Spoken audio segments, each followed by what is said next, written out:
दो instincts humans में और एनिमल में कॉमन है, सेक्स एंड एग्रेशन। नाउ बहुत दुख की खेद की बात यह है कि इस केस में और ऐसे बहुत सारे केसेस में दोनों मिल जाते हैं कि ये जो केस है ये सिस्टम्स फेलियर है, लोकल गवर्नेंस सिस्टम्स का फेलियर है, इसमें तो कोई शक हो ही नहीं सकता। मुझे लगता है जरूरत है ये समझने की कि 100 में से, उदाहरण के रूप में 100 में से कौन से 5, 7, 10, 12 या 15 व्यक्ति हैं जो ज्यादा लायबल है, जिनकी बायोलॉजी और साइकोलॉजी ऐसी है कि ऐसा करने ज्यादा संभव है। हमें करना ये पड़ेगा कि हम उनको आइडेंटिफाई करके यंग एज में हम उनकी एनर्जीज को चैनलाइज कर सकें। जो प्राणी जगत है और हम मनुष्य ये क्लेम करते हैं कि हम प्राणी जगत में सबसे ज्यादा समझदार और इवॉल्व हैं, लेकिन जो फाइंडिंग आप बता रहे हो वो मेथड कोई भी हो, 100-150 साल पहले फिर साइकोलॉजिकल टेस्टिंग होती थी, फिर नार्को एनालिसिस होने लगी, या ब्रेन मैपिंग होगी, पॉलीग्राफ हुआ होगा।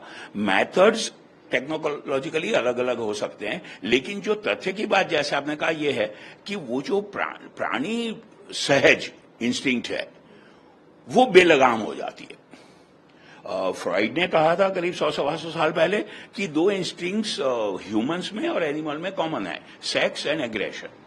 नाउ बहुत दुख की खेद की बात यह है कि इस केस में और ऐसे बहुत सारे केसेस में दोनों मिल जाते हैं, और इसमें माफ करें एक सिमिली दूं, गंभीरता से पिज्जा टॉपिंग जैसी बात हो जाती है। किसी एक व्यक्ति में, कुछ व्यक्तियों में वो सेक्सुअल एग्रेशन इंस्टिंक्ट होती है बहुत ज्यादा, वो सीख नहीं पाते सामाजिक या मानसिक रूप से उनको कंट्रोल करना, जो मोस्टली हम लोग सब सीख लेते हैं, और उसमें जुड़ जाती हैं चीजें सेक्सुअल फ्रस्ट्रेशन की, अर्बन माइग्रेशन की, exposure to television media including social media, और फिर शायद पैसे और पॉलिटिक्स और पावर की। एक थोड़ा टेंजेंट लेके ये तो कह ही दें कि ये जो केस है ये सिस्टम्स फेलियर है, लोकल गवर्नेंस सिस्टम्स का फेलियर है, इसमें तो कोई शक हो ही नहीं सकता। उसको डील करेंगे जो कंसर्न सेक्शन है, जो भी मुनासिब होगा, लेकिन समाज और मनोविज्ञान के रूप से देखें या क्रिमिनोलॉजी और मनोविज्ञान के रूप से देखें तो ये कारण उभरते हैं। फिर संक्षेप में कहूं, हम लोग इंसान, मानव प्राणी होते हुए भी जो कंट्रोल्स सीख लेते हैं हमारी इंस्टिंक्ट्स का, हमारी ड्राइव्स का, खासकर सेक्स और एग्रेशन का, वो जैसा प्राणियों में होता है अक्सर देखा गया वही मनुष्य में दिखे, उसके बहुमुखी कारण है और उनको हमें संभालना पड़ेगा। ये दूसरा एक मुद्दा है। इसी पे आ जाऊं।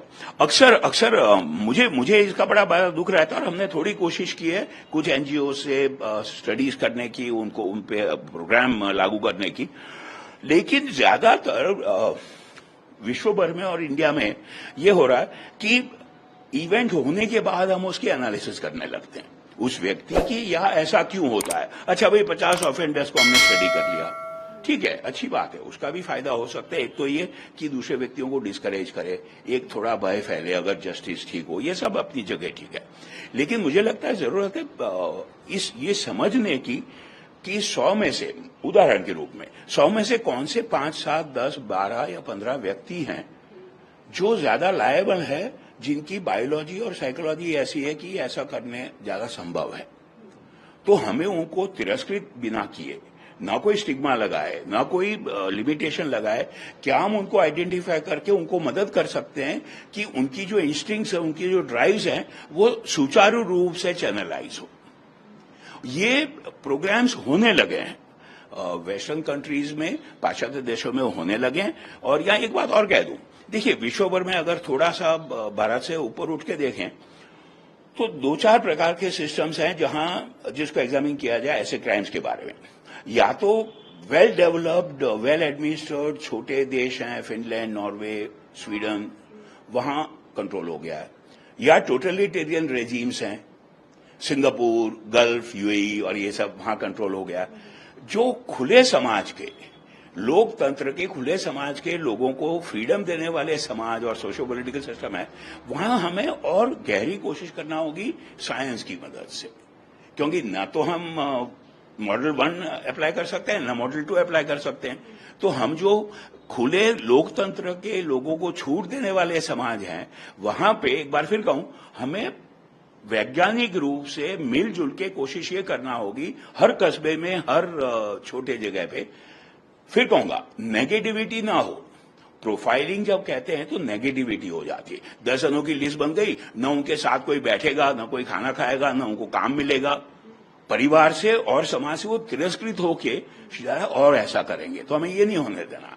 हमें करना ये पड़ेगा कि हम उनको आइडेंटिफाई करके यंग एज में हम उनके